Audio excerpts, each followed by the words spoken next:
So இப்போ இந்த MySQL query அப்படின்றதுக்குள்ளார நம்மளோட ஃபங்க்ஷன் நம்ம வந்து எழுதலாம்.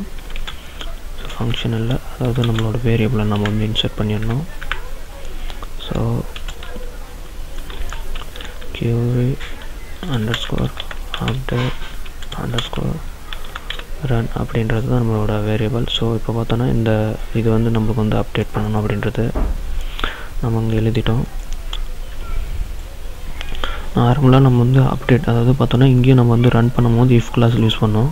ஸோ இங்கேயும் நம்ம வந்து இப்போது இஃப்பில் யூஸ் பண்ணி இஃப் கிளாஸ்க்குள்ளார இந்த மாதிரி இருந்துச்சு அப்படின்னா நம்மளுக்கு இந்த மாதிரி ரன் பண்ண அப்படின்ட்டு நம்ம யூஸ் பண்ணிக்கலாம். ஸோ இந்த இடத்துல பார்த்தோன்னா எக்கோ அப்படின்னு போட்டு ஒரு வேல்யூ வந்து கொடுக்கலாம். ஓகே அப்படின்ட்டு கொடுக்குறேன். ஒருவேளை இந்த query வந்து நம்மளுக்கு ரன் ஆகலை, அதாவது தப்பாக ஏதாச்சும் எழுதியிருந்தீங்க அப்படின்னா நம்ம ஆல்ரெடி யூஸ் பண்ண மாதிரி தான் இது கீழே இருக்கட்டும் சரி, அதேமாதிரி இது கீழே ஆகட்டும் இருக்கட்டும், எதாக இருந்தாலும் சரி. தென் இந்த இப்போ இது தப்பாக இருந்துச்சு அப்படின்னா நம்ம else ஃபங்க்ஷன் யூஸ் பண்ணி நம்ம எக்கோ ஃபங்க்ஷன் யூஸ் பண்ணி திஸ் இஸ் இது அதாவது நாட் வேலிட் அந்த மாதிரி கூட நம்ம யூஸ் பண்ணிக்கலாம். அதுக்கு பதிலாக நம்ம எக்கோ ஃபங்க்ஷன் வந்து எல்லா இடத்துலையும் யூஸ் பண்ணுறதுனால இப்போது நம்ம வெப்சைட்டில் ரன் பண்ணும்போது ஒரு சில டைமில் எக்கோ வந்து அப்படியே எக்கோ பண்ணி காட்டிடும். ஸோ அதனால் நம்ம வந்து டை ஃபங்க்ஷன் வந்து யூஸ் பண்ணுறோம். இப்போது டை ஃபங்க்ஷன் நம்ம யூஸ் பண்ணும்போது பார்த்தோன்னா இப்போ இந்த டை ஃபங்க்ஷன் நான் யூஸ் பண்ணுறேன் அப்படின்னா குறிப்பிட்ட அளவுக்கு ரன் ஆகிட்டு அதுக்கப்புறம் டைக்கு அப்புறம் நம்ம என்ன ஃபங்க்ஷன் எழுதியிருந்தாலும் நம்மளுக்கு வந்து ரன் ஆகாது.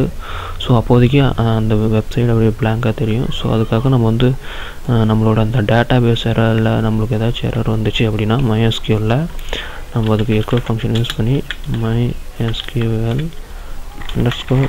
_error அப்படின்றத நம்ம வந்து யூஸ் பண்ணிக்கலாம்.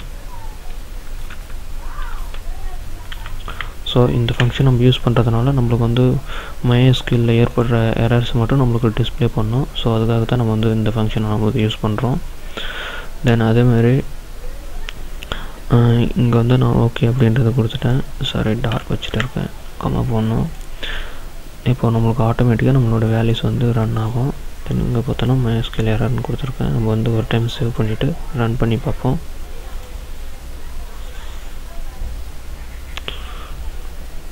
query was empty அப்படின்னு வருது. லைன் 16ல் என்னன்னு பார்ப்போம்.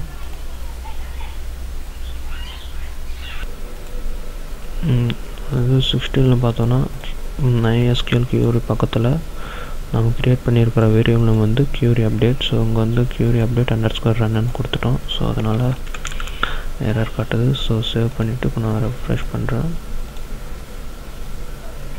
பார்த்தோன்னா நம்மளுக்கு ஓகே அப்படின்னு வந்துருச்சு. இந்த ஓகே அப்படின்ற மெசேஜ் பார்த்தோன்னா நம்மளுக்கு வந்து அப்டேட் ஆனதுக்காக நம்ம வந்து நம்மளோட கவுண்டரை போய் பார்ப்போம்.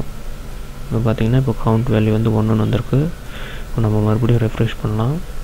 ஸோ மறுபடியும் போய்ட்டு செக் பண்ணி பார்ப்போம்.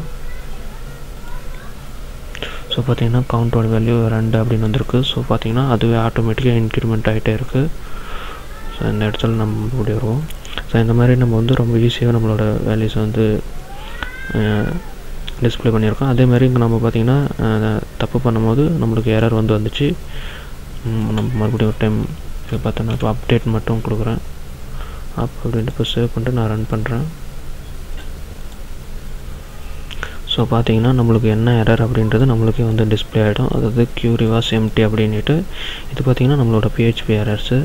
ஸோ இப்போ இந்த PHP எரர்ஸ் நம்மளுக்கு வரக்கூடாது அப்படின்னு நினச்சிங்கன்னா நம்மளோட queryக்கு முன்னால் இந்த அப்படின்ற சிம்பிள் வந்து யூஸ் பண்ண போதும். ஸோ சிம்பிள் யூஸ் பண்ணுறதுனால பார்த்தோன்னா என்ன ஆகும் அப்படின்றது காட்டுறேன்.